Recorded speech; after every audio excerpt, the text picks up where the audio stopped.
বন্ধুরা, সম্পূর্ণ ভিডিও দেখতে চ্যানেলটি সাবস্ক্রাইব করুন। গল্পের শুরুতে দেখা যাবে হিরান সিন গুন্ডাদের বলে, ঠিক আছে, তোরা বাইরে ওয়েট কর, আমরা আসছি, যা। হিরান সিনের মেয়ে বলে, ড্যাড, আমার একটা আইডিয়া আছে। সোহাগের সাথে ময়ূরাক্ষীর ভালো সম্পর্ক না, তাই না? হিরান সিন বলে, রাইট। আমরা সোহাগকে মার্ডার করি, গুটিগুলো এমনভাবে সাজাবো যাতে সব সন্দেহ ময়ূরাক্ষীর মল্লিকের দিকে যায়। আইডিয়াটা কেমন, ড্যাড? হিরান সিন বলে, খুব ভালো। সূর্যর বাবা সূর্যকে বলে, সোহাগ নেই বাড়িতে, সোহাগকে তন্নতন্ন করে খুঁজেছি। সূর্য সোহাগকে খুঁজতে বের হয়ে যায়।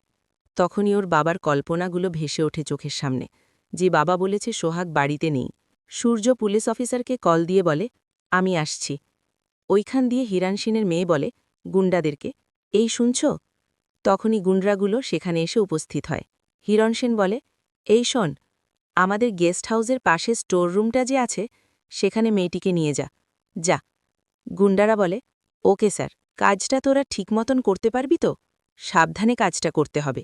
গুন্ডারা বলে, স্যার, আপনারা কোনো চিন্তা করবেন না, আপনি দেখে নিন এই কাজটা কেমন করতে পারবো আমরা। ঠিক পারব। হিরণ সিন বলে, ওই থাক, নিজেদের প্রশংসা নিজেদের করতে হবে না, যাও মেয়েটাকে নিয়ে যাও।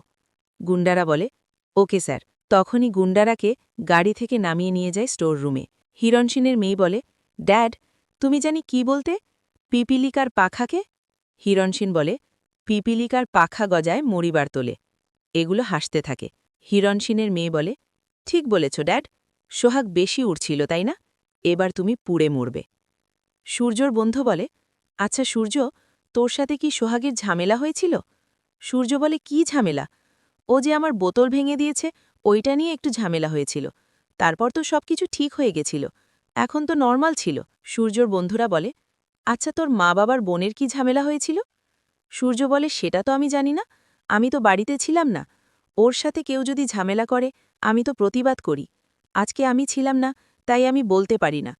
তার আগে যেখান থেকেই হোক সোহাগকে আমার খুঁজে বের করতেই হবে।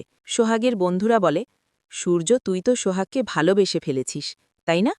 মানে তুই যেভাবে সোহাগকে খুঁজছিস সেভাবে কেউ কাউকে ভালোবেসে ফেললে খুঁজে। সূর্য বলে, আরে রাবেশ, কেউ হারিয়ে গেছে তার জন্য খুঁজতে বের হয়েছি, তাকে খোঁজা আমার ডিউটির মধ্যে পড়ে, তাই না?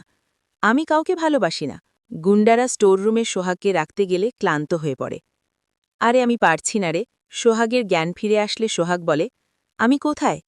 আমি সেটা কল্পনায় মনে করতে থাকে যে দুইটা ছেলে ওকে হাত ধরে টেনেছিল।